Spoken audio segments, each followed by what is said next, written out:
It's just water. It's just yeah.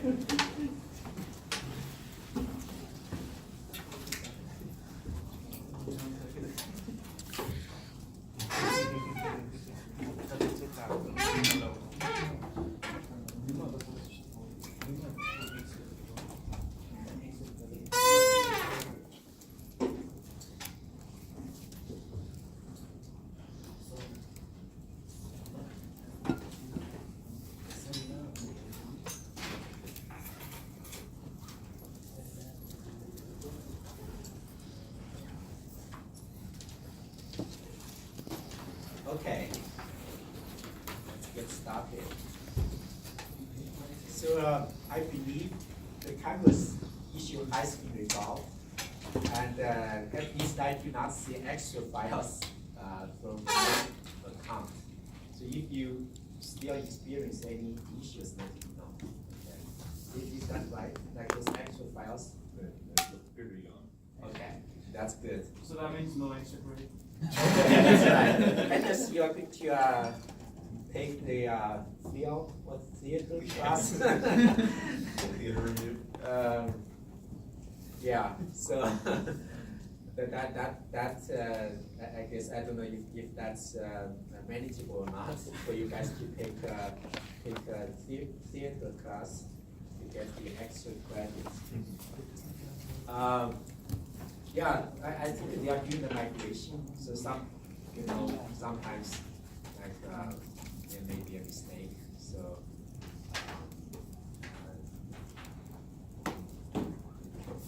if you experience any issue, then let me know, and I will try to communicate with them. And the project teams.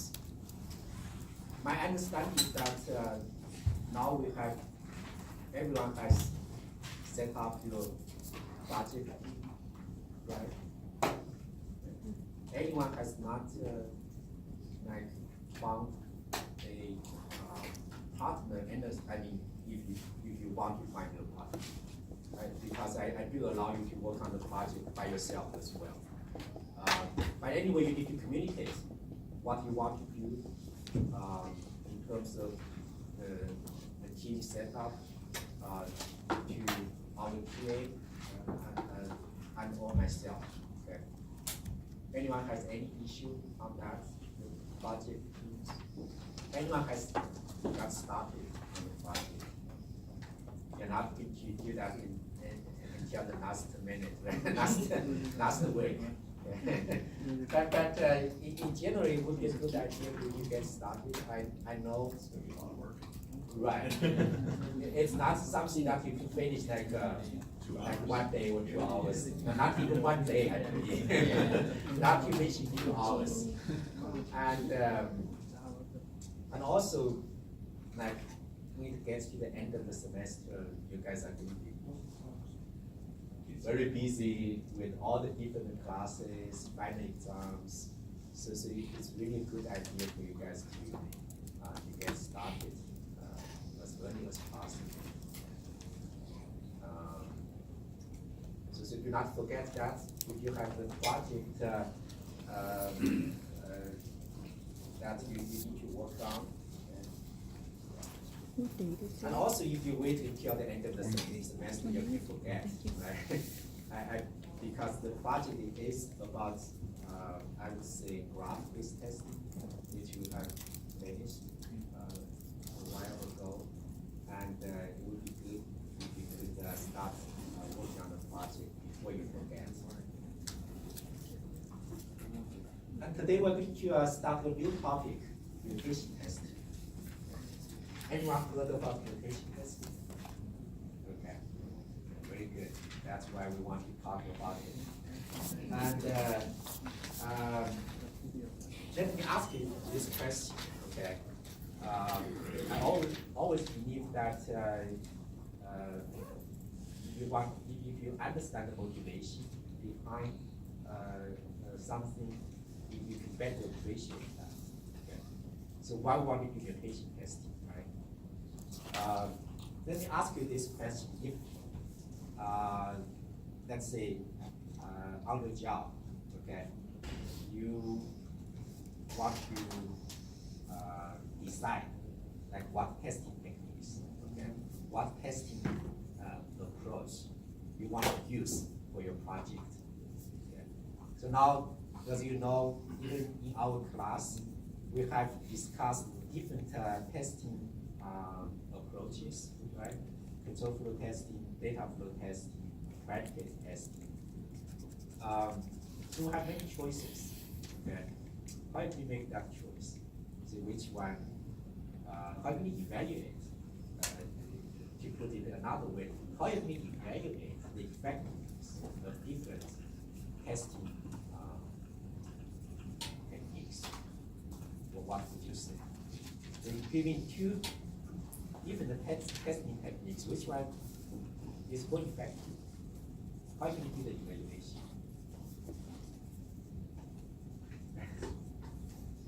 Not a straightforward answer. Okay. Like, that's what we kind of discussed all about. Test evaluation is the hardest part of this whole process, right? Right, right. So if you do not have a choice not to do it, you have to do it, what will you do? It's indeed, it's as we said, it's a challenging problem, right? How do we evaluate? Okay. How do we know which one is more effective? Okay. What would be the sensible approach to do that, to evaluate the effectiveness of different testing techniques? Most code coverage with fewer cases. Okay. So you want to see, if I get you correctly, you want to apply, let's say, two different techniques to the same program, okay? You use each of the techniques to generate a test set. You execute the two test sets, right? One from each testing technique, and you measure the code coverage, right? So which one has a higher code coverage? Probably is more effective, right? That's probably the idea that you proposed. I think that is a good approach, okay? Any problem with this, any potential issues with this approach? Double the work. Double the amount of work. I guess if you're trying to decide between two, there's no way around that, really. Okay, okay, right, yeah. So in addition to that, do you see any potential issues with this approach? If we forget about the amount of work you have to engage, Those aren't the only two methods. only two methods.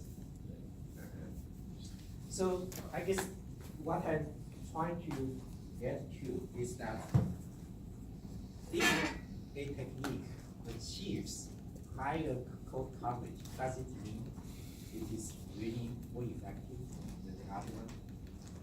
What would be an alternative approach to evaluate the effectiveness? I mean, don't take me wrong, okay? In many cases, people do use coverage as a way to measure effectiveness, okay? And then we take one step back, okay? How do you evaluate the effectiveness of different testing techniques? Is a very important issue, okay, for the research community. And of course, you can say it's also important for practice as well, but it's probably more important for research community. Can you see why? Because research, I mean, that you guys kind of dedicate yourself to that, whereas industry, they have to push a product. Right. That's one part of it, but from a technical perspective, okay. See, for the research community, they want to develop new techniques, right? We develop a new technique, okay, what you have to do before people accept your technique. Write a paper. You have to write a paper, okay. That's very good. Before, so let's say you write a paper, what you have to show in the paper for your paper to be accepted if you propose a new technique. that works, that's one part, okay? It has to work, that's very good. What's the other, any other thing you have to show before your paper can be accepted as a PhD? Even I know you probably do not have experience writing papers. If you propose a new technique, is it safe, is it sufficient just to make it work? The present technique with other techniques are considered the first. Very good, right? Very good, okay. Whenever you propose a new technique, it's not sufficient to just show it works. It has to show it is better than what people already have, right? And from the testing, in the testing domain, it means if you propose a new testing technique, you have to do comparative evaluation. You have to compare to, let's say, some existing technique that people use. You say, well, my technique can be more effective than what you are currently using. That's a critical part of getting your paper accepted, getting your techniques accepted in practice. Right? How would you do that? When we say, let me put this way, when we say a testing technique is more effective, what does it really mean? More bugs, You can detect more bugs. Okay, it's not code coverage, right? Code coverage, in many cases, you could say, well, probably correlates with the number of bugs that we could detect. But more directly, we want to, when we say a technique is more effective, we want to say that the technique can detect more bugs than other techniques. How can you do that? Can we just like apply, let's say, off my head, right? Simple approach. I get two techniques. I apply to my program. Okay, I will check how many bugs each technique detects. Would that be a fair evaluation? If technique A detects 10 bugs for my program, if techniques B detects like 5 bugs for my program, can I say technique A is better than technique B? Not necessarily, Depends on right? the type of bugs that it catch too. Has to do with what kind of bugs you detect, right? And it also has to do what kind of bugs you have in your program as well, right? Most of the time, but the time also the so it's not like it's a lot of bugs in a very long time. Okay, the cost, right? The cost of finding those bugs would also be test cases. right, the number of test cases that you have to generate, right? And as we know, like for example, we have the hierarchy, right? If you want to achieve a higher coverage, typically you have to have more test cases. It's more expensive. That's a very good point. Whenever we evaluate something, we do not only look at the results, okay, but also the effort, the cost of getting that result. Okay. So that's a very good point. But in terms of like as we mentioned, you want to compare the number of bugs that you can you detect, right? You cannot just apply the two techniques to the arbitrary program that may contain the arbitrary number of bugs or arbitrary types of bugs, right? Because that's not going to be fair, right? It's not systematic. Okay. So in order to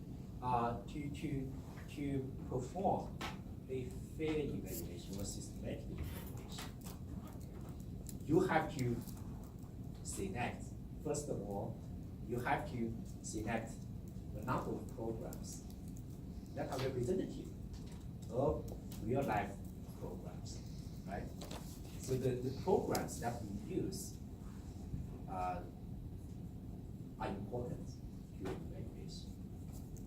And in addition to the program that you use for your evaluation, the number of bugs, the types of bugs that you have in those programs are also important. you want to cover different types of bugs in those programs, right? This is where mutation testing comes to the picture. Okay? So mutation testing, from a certain perspective, is trying to systematically insert bugs into a program. Then you can apply different techniques, okay, to the program, and you can check how many bugs each technique can detect. So the key idea, because later we will get into more details, mutation, and each mutation is used to simulate the potential mistake or bug that you may have in your program. I mean, in order to get a fair evaluation, you have to systematically add those bugs. You cannot depend on whatever bugs your program has. In that case, you do not have control, right, over the types of bugs. You want to, when you do evaluation, very important when you do experiments, it's very important is that you are able to control the subjects, right, that are under investigation. In this case, we have to be able to control what kind of bugs, okay, we have in the program. So mutation testing is a systematic approach to see bugs in the program, so that when you try to apply different techniques to detect those bugs, it's more objective. It's not like you only contain a certain type of bugs that some techniques may be more effective than other techniques. In that case, the evaluation will not be complete. Okay. So we will get into more details of this, but I want to give you this big picture so that you can appreciate like where mutation testing the idea comes from. And it's a very important technique that has been used a lot in research community. Whenever we write a paper, try to propose a new technique, we have to use mutation testing to show that the new technique can be effective, more effective than existing techniques. I would say that in practice, as probably we just discussed, is very expensive, okay, to apply mutation testing. So it's not widely used in practice, okay, because it's, as native US, it's very expensive. Okay. But it's a very nice idea, and especially if you are going to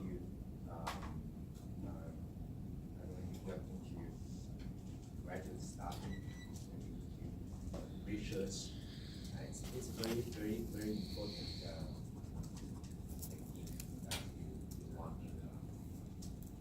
to understand. So when we have an introduction, okay, what is mutation testing at a high level? And then we're going to discuss two types of mutation testing. One is program mutation testing, where you mutate source code and you make changes to source code. Then we have input-based mutation testing. So you are going to mutate inputs the program. And as later we will say, input-based mutation testing is very important for security testing. Okay. And we have a topic on security testing as well. Because later we will see the security testing to a large extent is about input validation. Okay. Whatever inputs you take from the outside, you cannot trust. Okay. You have to validate that before you process these inputs. Okay.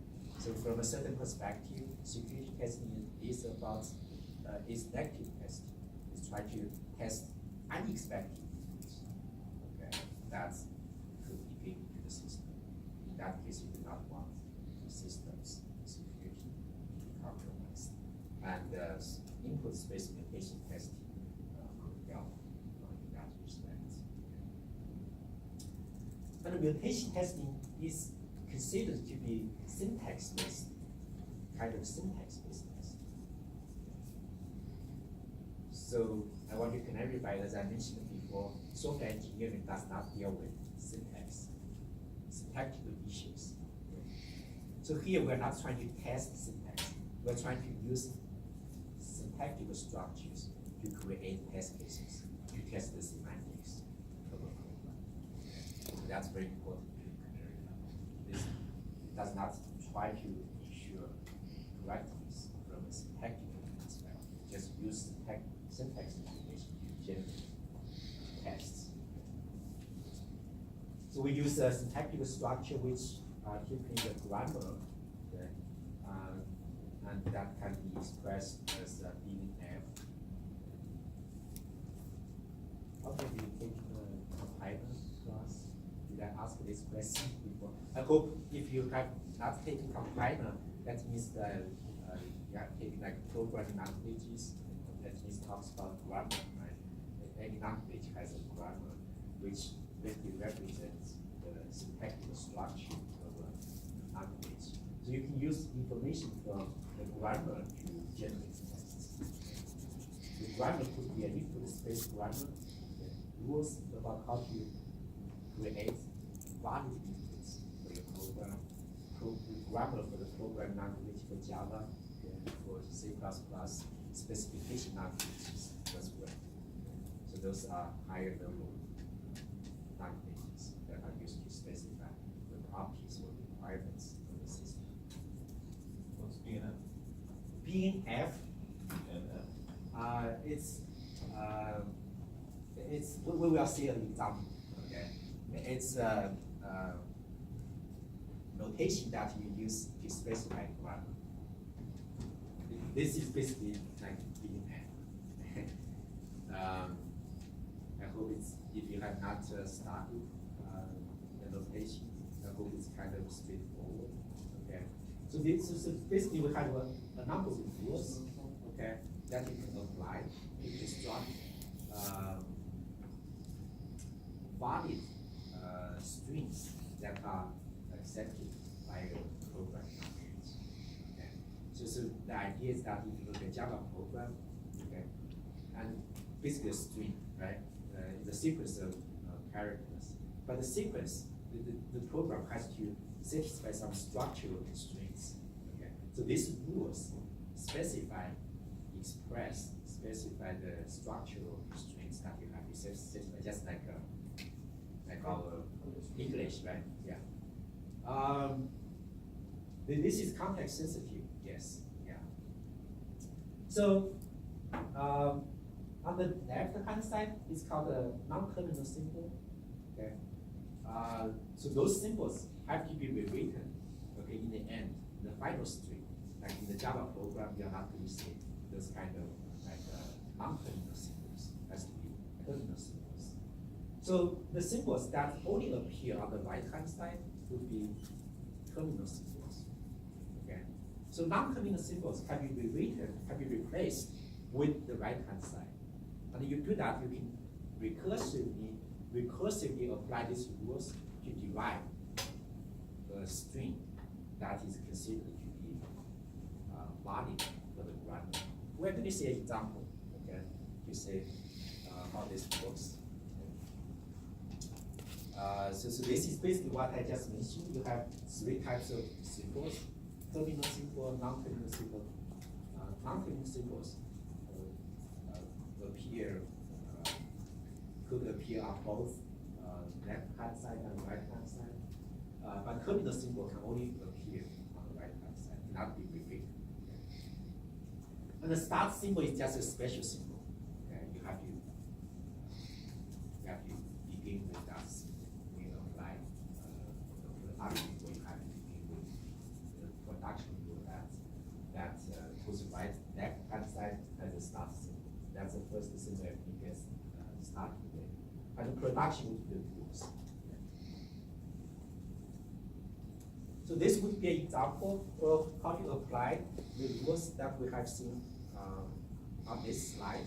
So the string is the start symbol. So you have to because this is the only rule that has the start symbol, so we have to start from this rule. So you apply this rule, okay? Then action start basically means you could have one or more actions. So you can rewrite this as action and action start, right? Right, one or more. Then the action symbol is a non-terminal symbol, okay? So you rewrite this non-terminal symbol with this production. Okay, this here we have two production rules, and this is or. So it means the action can be rewritten as act G or act B.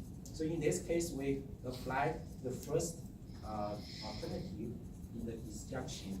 So we replace action with act G, so we get this one. Okay. Then we're going to continue to rewrite this non-terminal symbol, act G. You can look at the rules. We have a rule here. So you can rewrite this non-terminal symbol with the right-hand side of that rule, so you get GSG, okay, GSN. And you can continue to rewrite like S, N would be both S and N. Okay. S and N, they are non-terminal symbols, and you can apply these two rules to rewrite these two symbols. Okay, so you get this part. Okay. And you can continue to do this. Okay, until you get to this part. I think if you look at this one, all of the symbols except this part you can do it consecutively and recursively. But for the first action, okay, over here, you have rewritten the action, which is the action symbol, which is the non-terminal symbol, with the terminal symbols. Okay, and you can do this for action start as well. Maybe you can say, well, action start means 0, then you can stop. In this case, this string would be considered a final string accepted by the grammar. This is considered a, if you consider this the Java program and the grammar is a Java grammar, this would be a valid, it's technically correct Java program. So this is basically how you apply the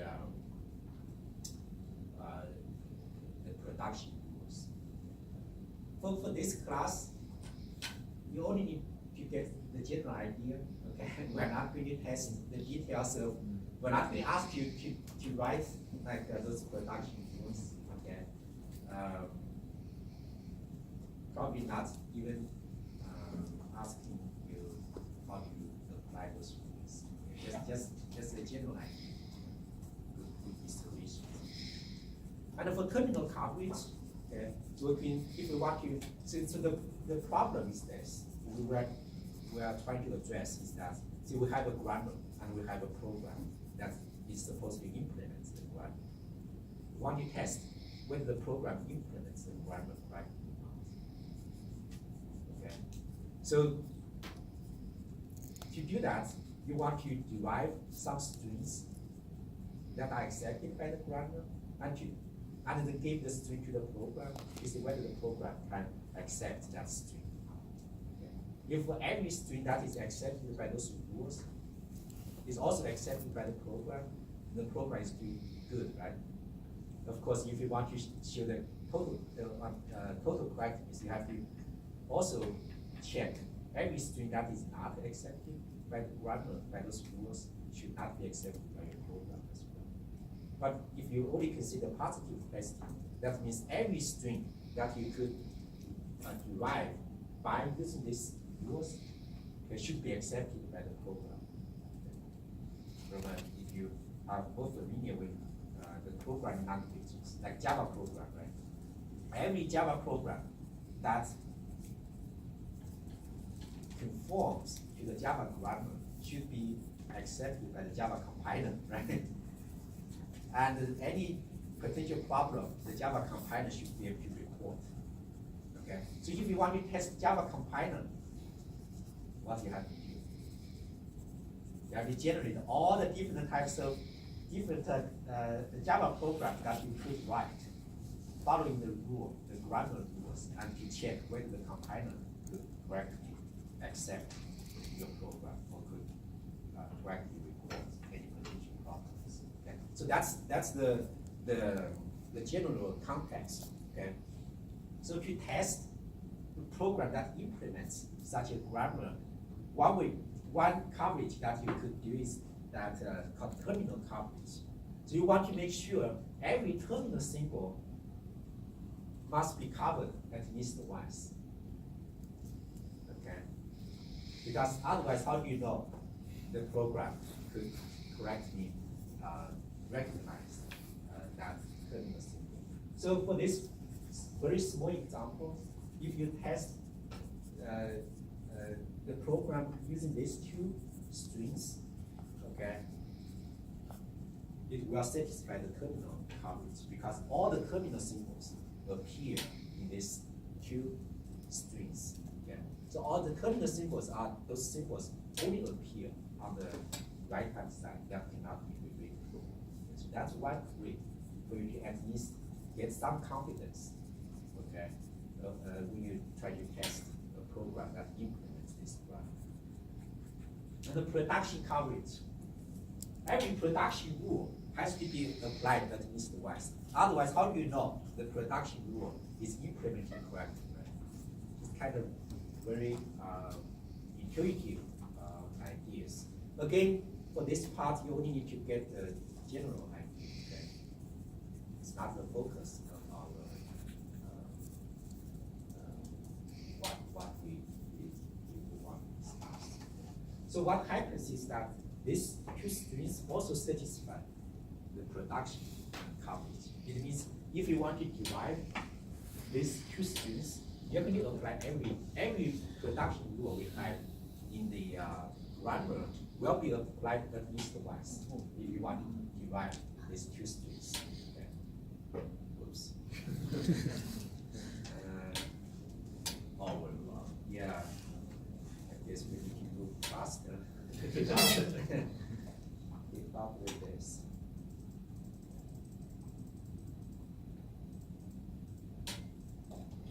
So we talk about the production coverage and then the derivation coverage. Okay, that's on the top. Okay. Intuitively speaking, every possible derivation from the grammar you have to test at least once. If we use the Java compiler as an example, it means every possible Java program you could write, you have to give it to the compiler to see whether the compiler can compile that program correctly. That is not possible, right? How many kind of Java programs you could write?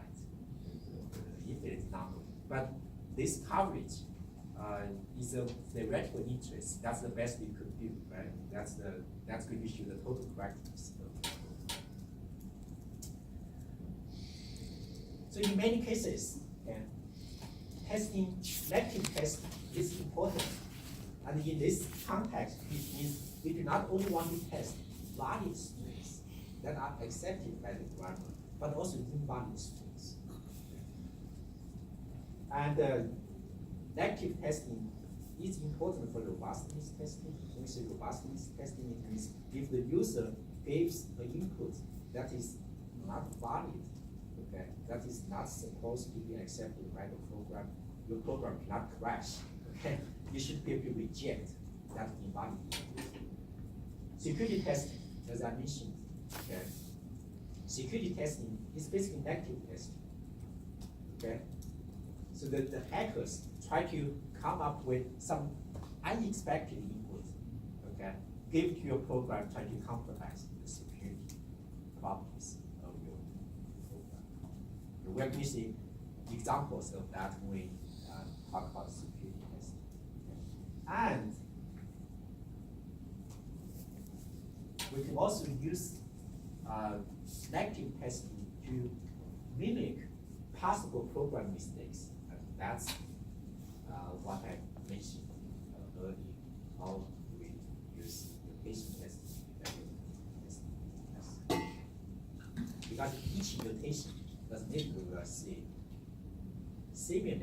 mimic one possible mistake the programmer could make. So basically, the mistake is a bug, right? So basically, mutations are used to mimic possible bugs that you could have in your program. We're going to see details of that. Okay. So in mutation testing, we're going to define a set of mutation operators, and then we're going to apply that operator to every place where it could be applied to produce embodied strings. Okay. And then we're going to use those embodied strings as our test cases. Some basic concepts in mutation testing. First one is called ground string. So basically, it's a string that is accepted by the grammer. Okay. So that basically means a string of terminal symbols. So you cannot have non-terminal symbols. Non-terminal symbols have to be related in terms of terminal symbols. So from a certain perspective, a Java program is a ground string, okay, accepted by the Java grammar. Mutation operator is a rule that you can use to create mutations. Okay, we're going to see examples of that. And mutant is what you get after you apply a mutation operator. We're going to see examples of that. And a mutation coverage. So we can create a mutant, okay, from, for example, the program that we want to test, right? And as you know, as you can imagine that we have mutants and have the original program, it's very important for us to distinguish between mutants and the original program. If you can tell, if a test case, if you apply the same test case to the original program and to the mutant, if they behave differently, then you can tell, well, this is the mutant, this is the original program. In that case, we say the test kills that mutant. Okay. Basically produce different outputs or different behavior.